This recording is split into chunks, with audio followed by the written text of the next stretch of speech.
Hi everybody, it's Heather from Diamonds and Dragonflies, and welcome to my channel. If you are new, I'm so glad to have you here, and I hope you really enjoy this video. If you are a returning subscriber, thank you so much for sticking with me and coming back for more diamond painting content. Today I'm going to be kitting up, kind of doing an unboxing kitting up of this adorable Peanuts Christmas diamond art. This is by Diamond Dots. I purchased this at Hobby Lobby, and my oldest daughter, she's 30 years old, but Samantha is autistic, and she loves all things Peanuts. She is a Charlie Brown Peanuts and Disney loving girl, and I am doing this for her as a Christmas present this year to hang on the wall in her bedroom during the holiday season. So let's get into this box. I've never bought from Diamond Dots before, and I've never done a kit from Hobby Lobby before. So this is all new to me. So we're gonna check it out ourselves. So this one is called Peanuts Christmas, Peanuts Noel, and it has what I'm thinking is a stock number for it, a picture of the design on the box, a smaller so you can see the entire thing. Then down here it says that it's from Diamond Dots. Add some sparkle to your world, all-inclusive diamond facet art kit. On the bottom, I don't know if we can really see that, the angle that I have it here. It does have the item code. Okay, so that number was the item code. Another picture of it, which makes it nice for when you're storing it. Number of colors, there are 21 colors in this kit. And then on the back, it gives some basic step-by-step instructions. Quick and easy, fun to do, what is included in the kit, and then some other models that they have. So they have some other Peanuts diamond arts. I'm gonna have to check that out if I like this. And then actually on the part where it gets hung, I put my own personal label, Peanuts Christmas. It does say that this retails at $48.99. They were 50% off when I bought it, so I got it for $24.99. So let's get into this. As you all know, I typically kit up into trays. Well, this is going to be a side project. I already have Treasure Quest that I'm working on. That's my main project, but I did need to get this started so I could get it done for Sammy for Christmas, because I need to get it framed for her. And so today I'm going to kit up in my second most favorite way to kit up, and that is in Harbor Freight containers. This is the Harbor Freight container box that I purchased from Harbor Freight store, which I have one here locally. It's a 25-piece storage box system. It's actually 24 containers, and then the 25th piece is the actual locking box. So I'm gonna get rid of that. I don't need that anymore. And these are all upside down for some reason. So, but what I'm gonna do is, it says it has 21 colors. So I'm gonna go ahead and take out 21 containers. There's 24 in here, so I will need all but 3 of them. So I'm gonna take 3 of them and put them to the side, because we're not gonna need those. And get these all out of my container so that it makes it easier. All right, then we're gonna set that to the side. Let's go ahead and finish opening up this kit. So while I'm arranging these, how is everybody doing? I hope you're all doing really great today. I'm gonna be putting this up probably Sunday. It is Friday, it is Veterans Day, or Veterans Day observed, I should say. I'm filming ahead because I have issues with my phone telling me that its storage is full and I don't have space to upload my videos. So I've been trying to get things done ahead of time so I have time to transfer everything to the cloud and then put it on my computer and do it that way. So, okay, I've got everything out of the way now, so let's go and open up this kit and see what's inside here. Okay, so that came in a thing. All right, we got that. And there's nothing else in there. Okay, so I'm gonna set the box off to the side and let's see what we have here. Let's go and open this one first. Oh, it looks like it came with some specialty drills that are in here. That'll be cool to be able to bling it up.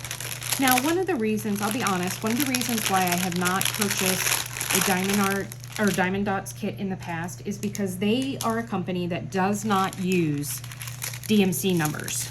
So we have these specialty drills, okay. And, okay, there's a toolkit. Let's look at that first. Oh, and then we have some more specialty drills here. Okay, oh, and then there's some crystals in here. Very cool, because yeah, I'm thinking about blinging this up a little bit with some of my specialty drills. Let's see what all comes in here. It looks like it's a pretty standard kit. We've got a pen, a squishy, pink wax, a small grayish tray, and then some Ziplocs. So I'm just gonna put all this back in here because I'm not gonna use any of that. But if you are using this yourself, please remember that when you open up the pink wax that you need to remove this clear cover. Otherwise, you're not gonna load any ink into your pen, or wax into your pen, I should say. Sorry about that. All right, let's close this up and we're gonna just set that to the side. All right, so let's go ahead and I'm going to start cutting these up and separating them. Okay, so it looks like we have 2 of the black. Okay, and it says AO1, okay. So AO2, AO3, AO4. This is a round diamond kit.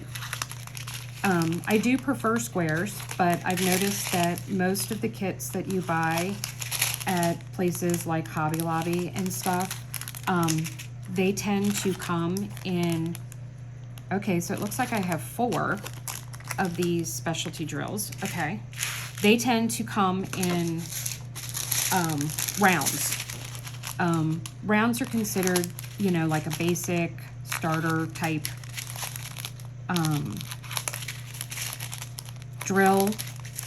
It does take a little more effort and concentration to do squares. You have to pay a little more attention to your alignment. So it looks like we do have like a gold or yellow crystal. So that's cool. This looks like an AB. It's all shimmery. So I think that's a white AB that's in here. I'm looking to see if any of the others look like they're any type of specialty drill. And I'm gonna say no on that, that it does not look like that is the case.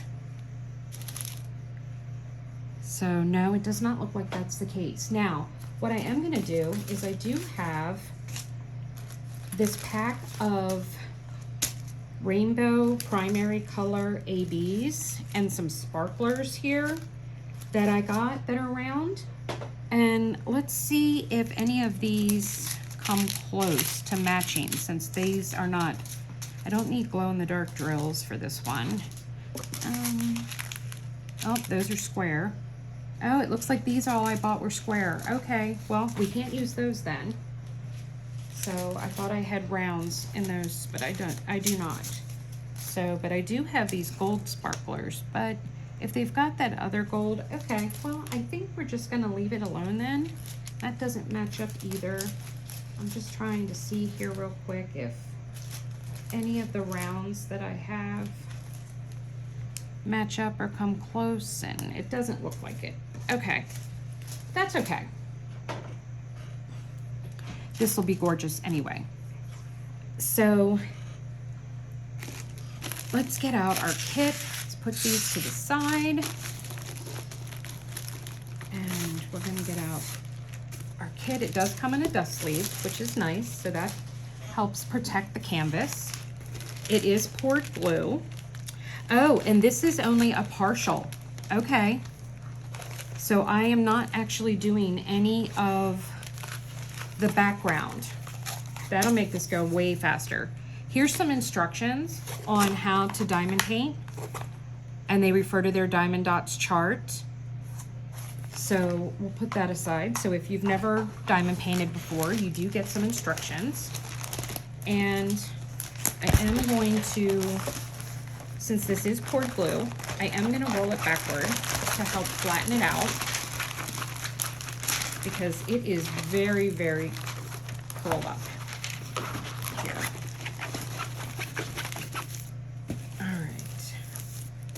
kind of like give it a squeeze and twist it a little to help it flatten out. Let me move these over to the side so that we can peruse the canvas. All right, so there we go. Okay, awesome. So this is a partial drill. It looks like I'm only doing Snoopy, Charlie Brown, Sally, Lucy, and Linus, the tree, the star, a little bit of the snow around them, a tree back here. I think that's supposed to be maybe a bush or something, I'm not sure. And then some snowflakes and a moon, it looks like. All right, this is 16 by 20 is the size, the design size. The fabric is actually 19 by 23. This is like a silky fabric. It is scalloped and stitched, so you don't have to worry about fraying. And then here is that's their diamond dots number. I think there is a conversion chart, so I might be able to look this up online and figure out what that comes out to in DMC. And then these are the specialty drills that they are using. These are the big round ones that they have in here. Now, because this does not come with labels, what I'm going to do is create my own. Now, I know a lot of people talk about using the Xyron sticker maker thing. I don't have one of those, and I would have to have cut this off in order to do that with the Xyron. So what I'm going to do is I am going to create labels to put on my boxes. This is printer paper, but I'm just writing on it. So I have a circle. We have like a wand. I have a capital P. I have an upside down V. I have an L. I have a circle with a square inside it. I have an arrow going to the left. I have a Y. I have a wedge, a plus, a moon, an H, a percent sign, a lowercase n, a hyphen, a slash, and then I have 01, 02, 03, and 04, but I'm not going to bother putting those into containers. I'm going to just stick with these. So what I'm going to do is I'm going to take my Harbor Freights and I'm going to stick my stickers on there.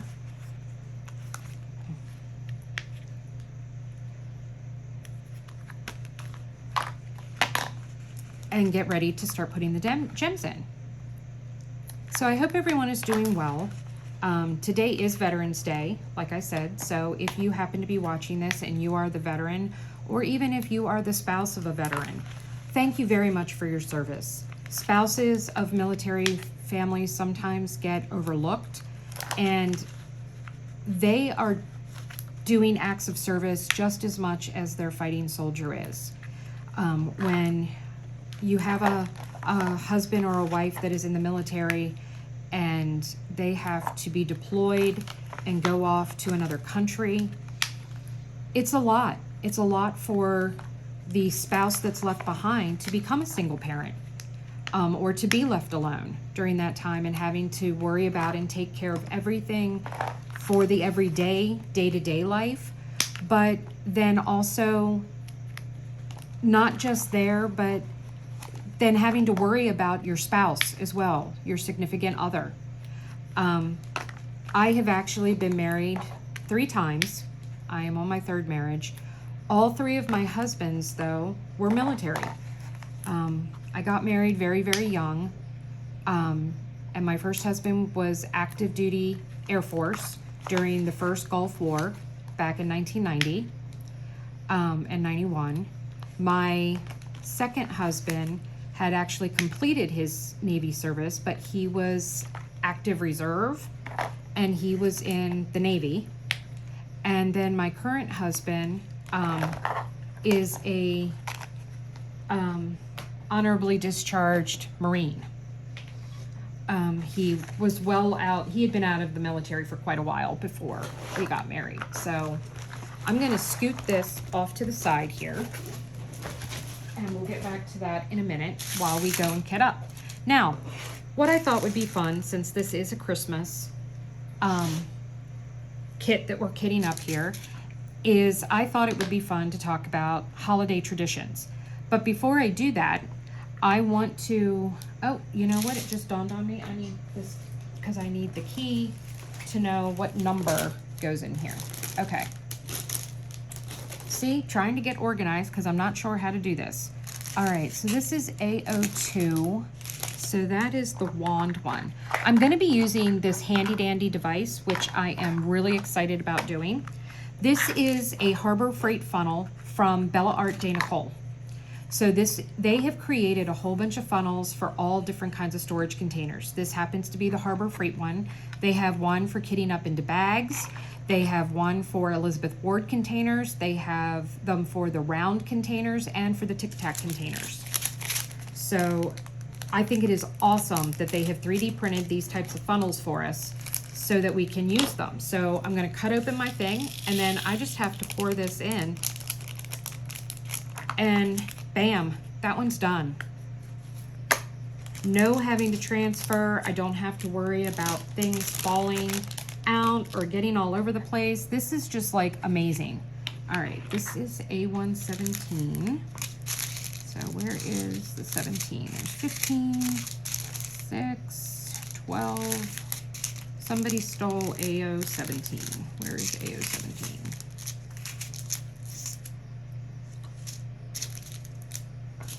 Okay, 13, 9, 7. Oh, here we go, in my hand. So what kind of holiday traditions do you guys have? Christmas is, you know, just around the corner, and I love hearing about and finding out what kind of traditions that families have. You know, what special things do you do? What, you know, traditions have been passed down? What traditions did you start? That kind of thing. So I would love, I'm going to share with you some of mine, but I would love it if in the comments you would tell me, you know, what traditions you have, or if I mention a tradition that you guys do, let me know that too. I'd love to know. So my family has evolved over and over from being married to 3 different men over my lifetime. So I have traditions that were mine from as a child, and then I have traditions that we started, stopped, or incorporated from my various marriages and those dynamics of family. Growing up, we always had a artificial tree. My father was killed in a car accident when my mother was 3 months pregnant with me. So I never got to meet my dad. Now, for those of you who don't know, my birthday is the 23rd of December. I'm a Christmas baby, which is probably why I love Christmas. It's my favorite holiday, and why I love snow, and I am 100% a winter child. Spring and fall are okay. I hate the summer. I can't stand it. I do not like being hot, ever. So that is a season that I wish kind of would come and go. My mom had always had a live tree before I was born, and my father hated it. It scared the crap out of him because when he was a child, his house actually burnt down from a Christmas tree catching fire. Yeah, I'm getting this black one out again, if you hadn't noticed, because there was 2 bags and I forgot about that. So I needed to put the second bag in there. Oh, come on. There we go. And look at that. That just goes to show you how much the Harbor Freight containers can take. I was able to put 2 of these large bags in that one container. But the year that I was born, my mother decided, you know, she was newly widowed. She was having her first child, and she just did not have the wherewithal to deal with, you know, having a live tree and all that went into that. I mean, she was going to be coming home from the hospital. I was actually due on the 26th of December, and I came 3 days early. These stuck on the inside of the funnel, and I didn't take notice, so they ended up in the pink, but there we go. All right. So she bought an artificial tree that year. It became a very big joke that she had to be careful that she wasn't struck down by lightning, that my father wasn't going to send a lightning bolt from heaven down on top of her for all the years that he wanted to get an artificial tree and my mother refused. So that was a big joke growing up. But we had an artificial tree, and we would put the tree up the day after Thanksgiving. So, you know, Black Friday, we'd get up, we'd go shopping, and then we came home and we put the Christmas tree up. And that's what we did. That evolved over the years. The entire time that I was growing up and still living at home, we always had the same Christmas tree, artificial tree, in my house. Well, my first marriage didn't last long enough to actually have a Christmas together. So the first Christmas that I had outside of my parent was when I married my second husband. Well, he grew up the exact opposite. He grew up with a live tree every year. Well, I had always wanted a live Christmas tree, so that was a great tradition for me. So it started out that we would go and we would get a live tree. We would actually go with his parents and go to pick out a live tree. And we would do this like halfway through December. Well, that was all fine and dandy, and don't get me wrong. I mean, we not only did a live tree, we like went out, cut it down, you know, and brought it home. We didn't go to a tree lot or anything like that. It was, you know, going to a tree farm and going out and cutting down our own Christmas tree. And so, you know, that's what we did. Well, when I married my third husband, he also was used to having a live tree, but we kind of changed the tradition, and we started going to get our tree Black Friday, or that weekend. The weekend after Thanksgiving was when we would go and get our tree. Now, I know there are a lot of people that end up keeping their Christmas trees up, you know, till heck all through January. Not me. And no, it does not have anything to do with the fact that I have a live tree and that most likely it wouldn't survive that long. I want to enjoy Christmas for about a month and a week or two. So we get our tree the weekend after Black Friday. We did for a few years when my son was away at college. He didn't come home until around the 12th from school, so a couple of years we did wait, but we quickly found when we moved here to, since the pandemic, that if we don't go and get our tree early enough, we're not going to have a tree. We ran into this problem 2 years ago. We waited until William came home, and we couldn't find a live tree to save our soul. I finally, eventually, after taking 2 or 3 days driving around, and I must have skipped, yep, I skipped a symbol. I did not do K. We finally found a tree, but it was a job. It took a while to get that tree. But we finally got the tree, and we were like, okay, well, we can't wait. like this ever again, because this is ridiculous. So we have since gone back last year and this year to, well, we're going to this year, but last year was, you know, going and getting the tree the weekend after Thanksgiving. All right. I've got all my colors kitted up. I saved the bag. I've shown this in another video, but I put all the trash in there, and then I can just fold it over, and it's still sticky. And then I don't have to worry about all these loose pieces of plastic ending up everywhere, especially if it turns out that they're staticky. That was the nice thing. There was no static in these bags. So that was fantastic. So then what I do is I put my colors all, and they do go in sideways with the latch part sitting up. That's how they fit in here. You put them in the other way, you're not gonna fit 24 in here. So they go this way. And this is what we do. All right. And then I'm gonna put these specialty drills that I didn't bother taking out because they're just huge off to the side. So we are now all kitted up with our colors. So now I'm gonna take a look at the canvas and we're gonna prep it. Now, typically, as you know, if you've watched any of my other kitting up videos or anything, I typically go and put washi tape around the end because of the poured glue. Since this is only a partial, I do not need to do that.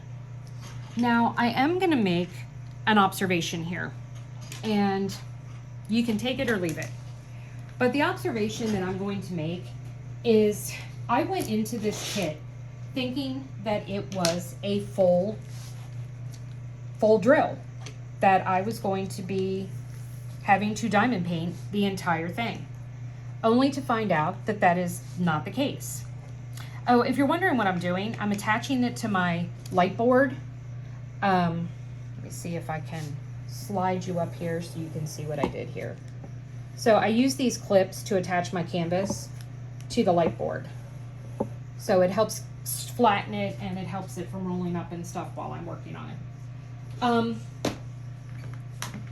Knowing now that it is a partial kit, I will say the price point is a little disconcerting. The fact that this was almost $50 for a partial drill is slightly upsetting.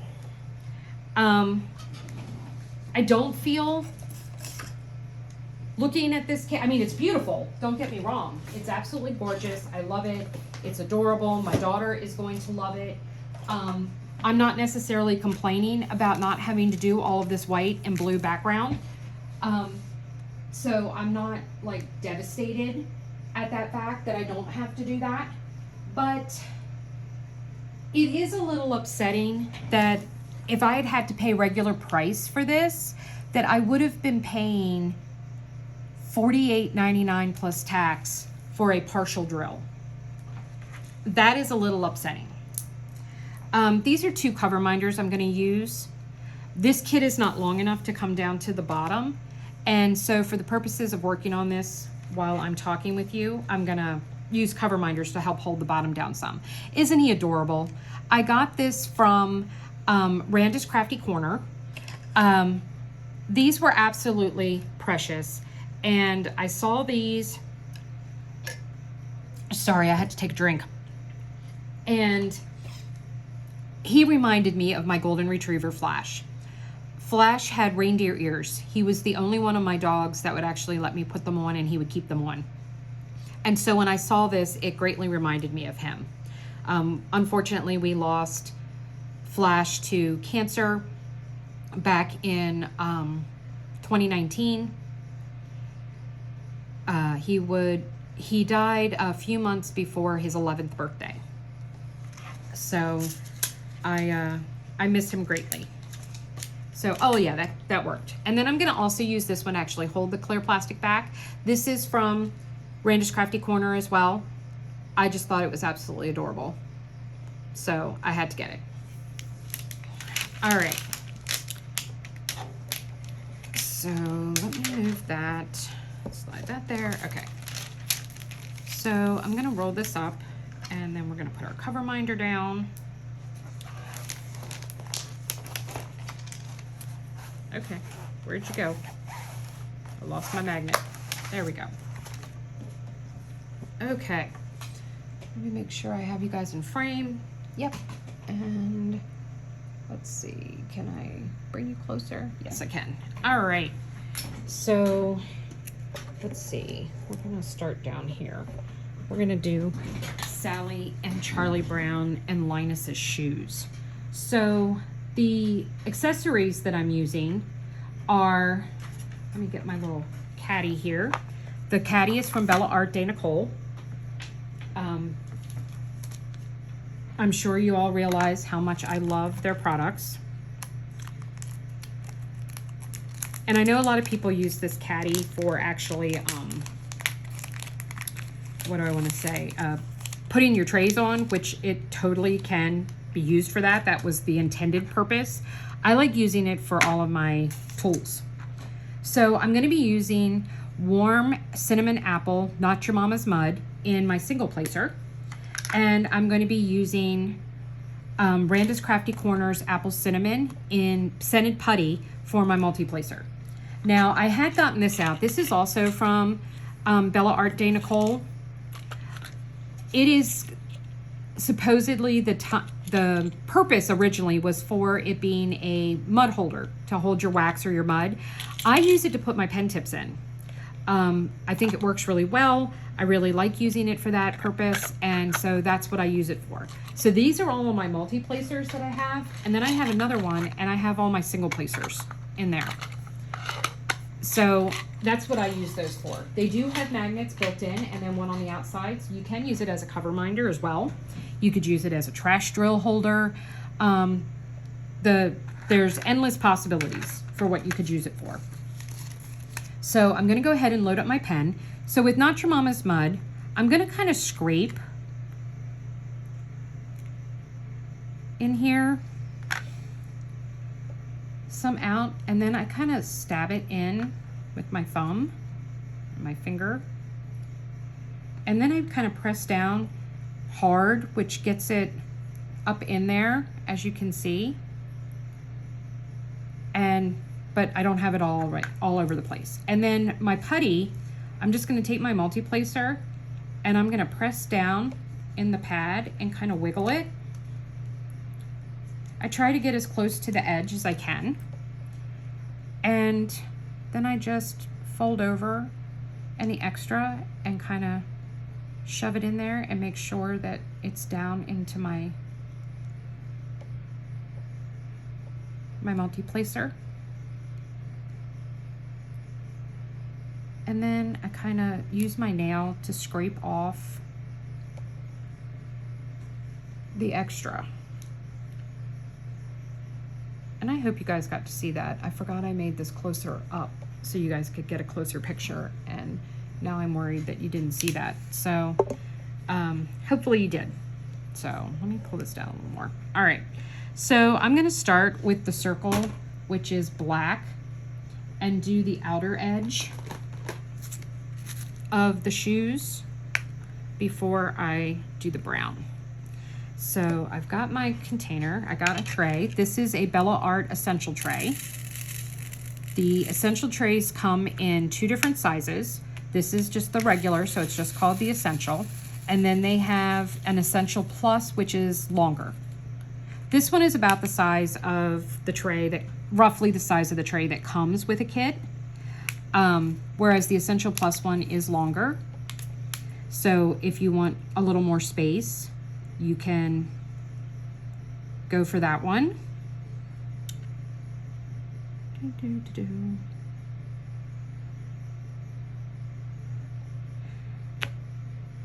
So this year, getting back to holiday traditions, so this year our plan is to go, we're gonna go Saturday after Thanksgiving to go get our tree.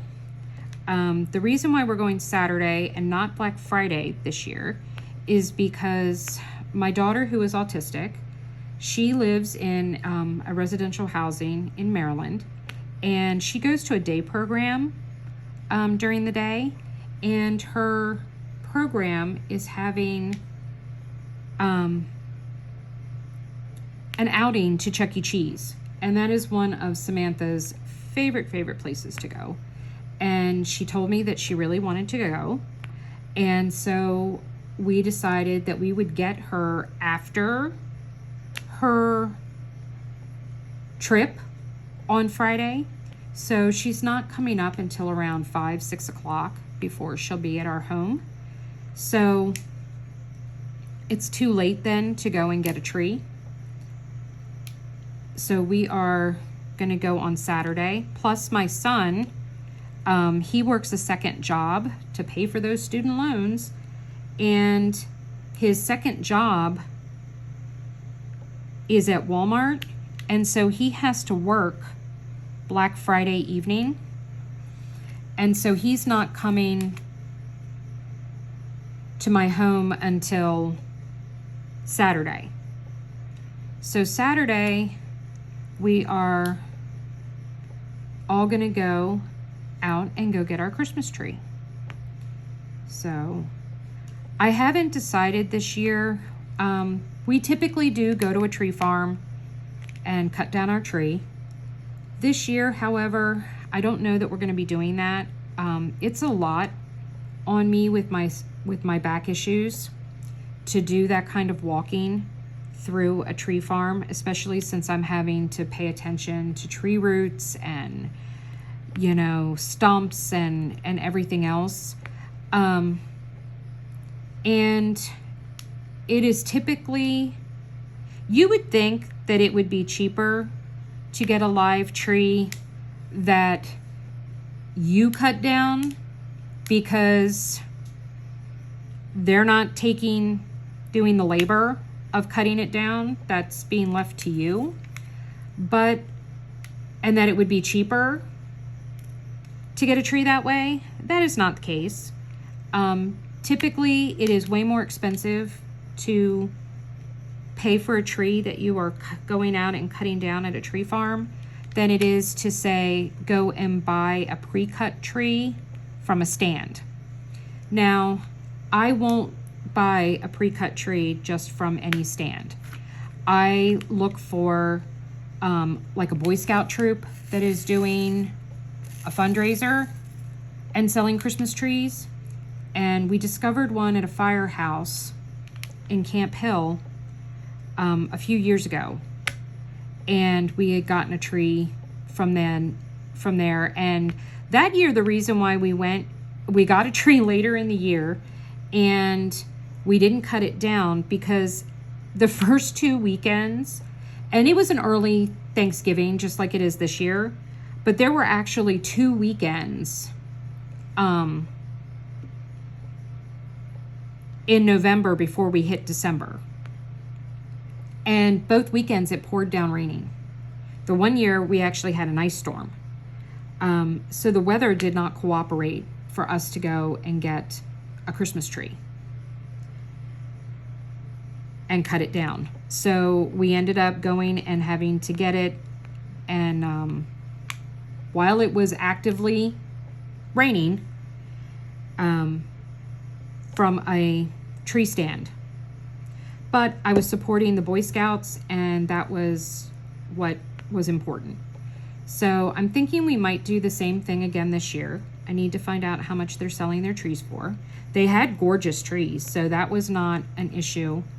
And I don't mind getting from a tree stand when I'm getting them the weekend after Black Friday, because typically then they've just recently been cut. And I don't have to worry about how long has that tree been sitting there without water, you know, how soon is it going to die on me kind of deal. My husband always makes a fresh cut.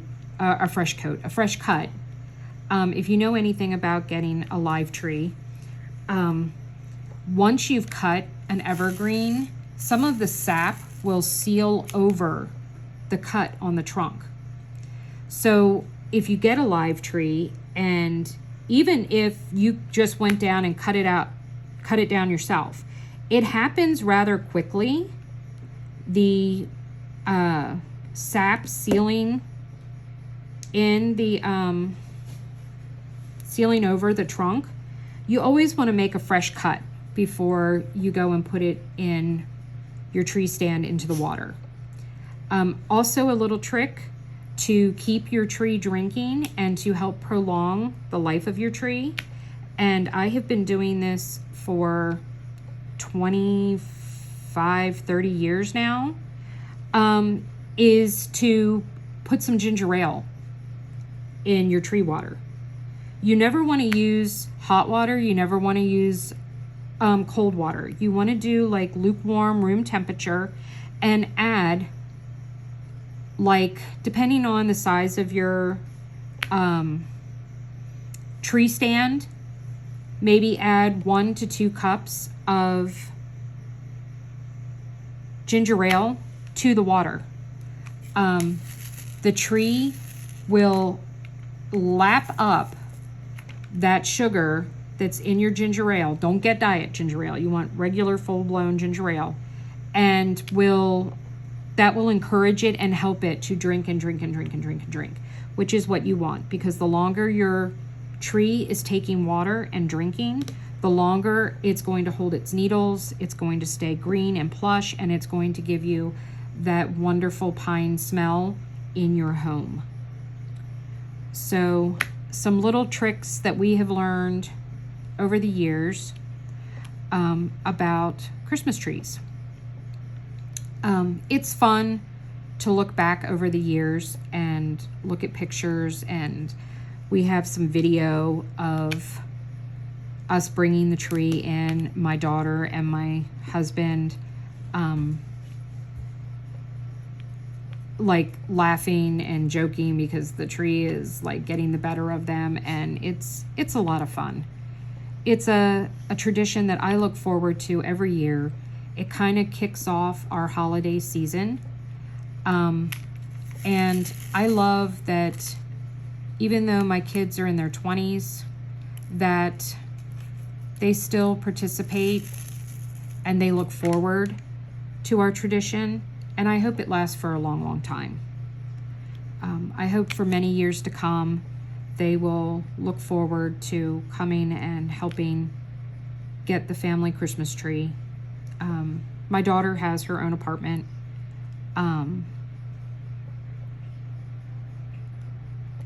But I don't believe that they're going to be doing a tree at her apartment. They definitely wouldn't be doing a live tree. She lives in an apartment, but it's an apartment on campus, so she can't bring in a live tree and have a live tree in her dorm room, or dorm apartment, I guess I should say. So I'm sure she will put up some other decorations to make her home festive over the month of December. This will be the first year since she's gone to school that she will not be home for the entire month of December, pretty much. Yes, she does have winter break. She's a graduate student. She's taking grad classes, but she works 2 jobs, and her one job is going until the 18th of December, and then they're closed until the 8th of January. But her other job, you know, is just, they're just off for Christmas. But she has taken off the week between of Christmas and is going back on New Year's Day. So she will only be home for a week this year. She does, though, however, get to come home for my birthday. She will come home on the 22nd, and my birthday is the 23rd. So she will be home, and so we'll get to spend some time together, and I'm very grateful for that. My son has taken off some extra time around Christmas, so I'll be able to spend some extra time with him. He lives with his father. Currently, his dad's house is geographically closer to his work, and so he lives there for convenience of that. And so, yeah, So I'll be able to get a little extra time with him and stuff as well, which is nice. So this is going really well. It did just dawn on me that I don't have my, oh, look at that. Look what happens when I put the light pad on. I can actually see the circles now and see the symbols. So far, the drills seem to be pretty much okay. I have noticed that a few of them are a little smaller. They're not all completely uniform in size. These are acrylic drills. They are not resin, so they are not nearly as shiny as most drills are on the kits that I work on, which is primarily, you know, Diamond Art Club, etc. This is a licensed kit. It does say down here, you know, copyright 2021 Peanuts Worldwide. So it is a licensed diamond art. To my knowledge, I do believe that Diamond Dots, you know, only sells licensed artwork. That is very important. I know I've said it many times. My feelings towards artists being compensated. It's very important.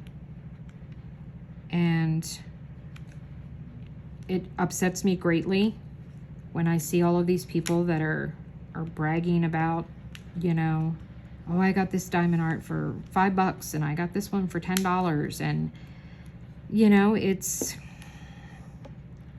you got it that cheap because they stole the artwork. They didn't pay the artist. And, you know, there is, you get what you pay for, essentially is what it boils down to. And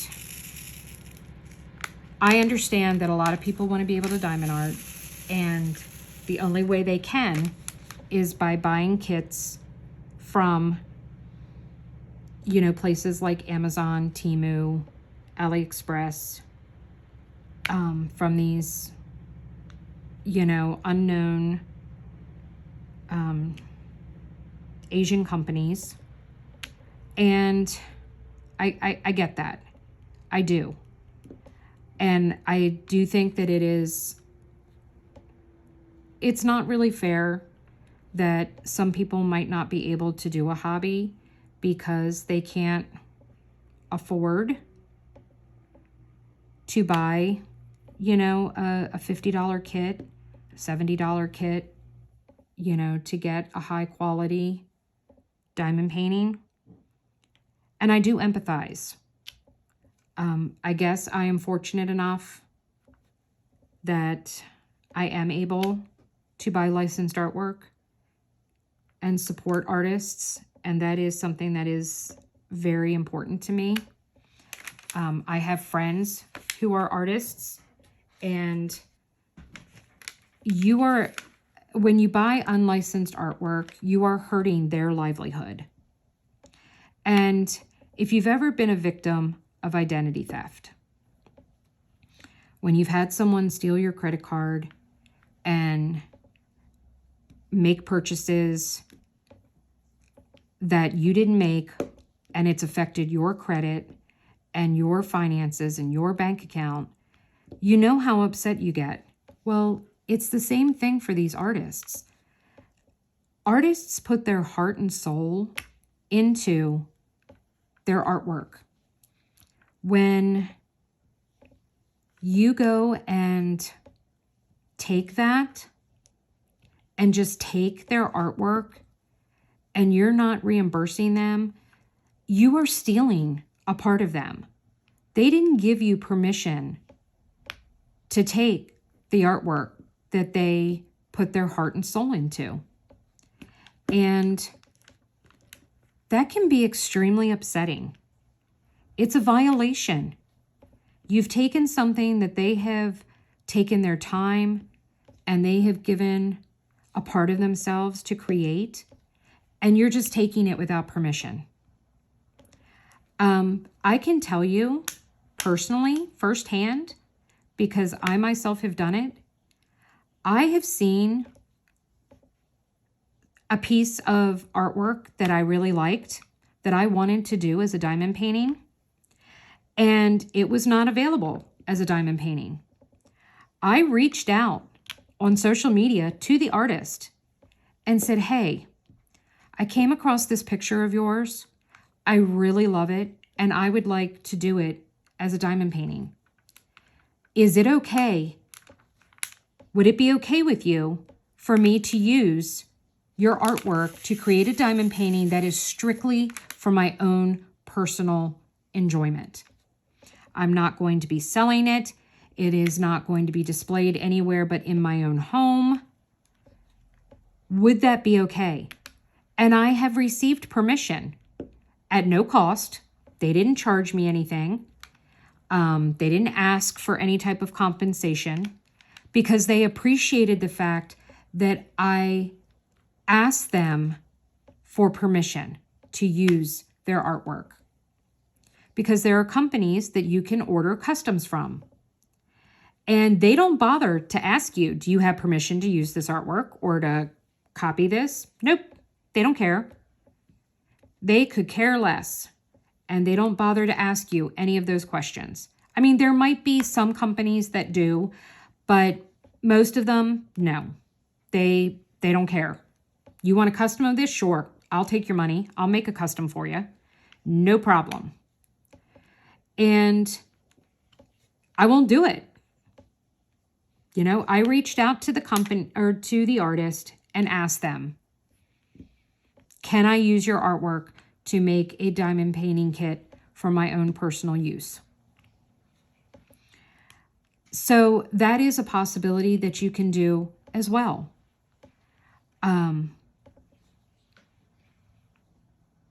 You know, if you want to be able to purchase,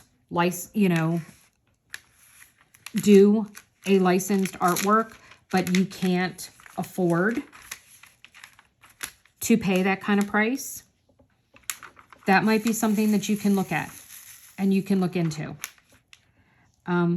It's all about options, people. You know, it's having options and supporting our artists. You know, and not stealing from somebody. So there's my soapbox rant for this video. Getting back to Christmas traditions. I think I'm going to actually make this throughout the holiday season a ongoing weekly segment, and we'll discuss a different tradition each week. So, and I just came up with that right now while I'm sitting here doing this. So this week we talked about Christmas trees. So I would love it if down in the comments, if you could send me a comment and tell me, do you do artificial or do you do a live tree? When do you typically put up your Christmas tree? Is it up right now? Do you wait until after Thanksgiving? I've heard of some people that don't decorate their tree until Christmas Eve. You know, are you one of those? Do you not decorate and put up your tree until Christmas Eve? When do you take your tree down? Do you take it down right away? Do you take it down in February? Do you leave it up all year long? I want to know. I'm interested. I love finding out what different people do and what their traditions are. And if you made it all the way to this video, all the way through this video, then I would love it if you could also leave a Christmas tree emoji, since this was our Christmas tree segment of holiday traditions. And I'm really looking forward to finding out what all of you do. and what your traditions are. So thank you for joining me. Thank you for helping me pass the time while I worked on a Christmas present for my daughter. And I look forward to finding out over the next month and a half what your holiday traditions are. Have a wonderful day. Have a wonderful weekend. And I hope that everything goes great for you this week. Take care, all. I'll see you later. Bye.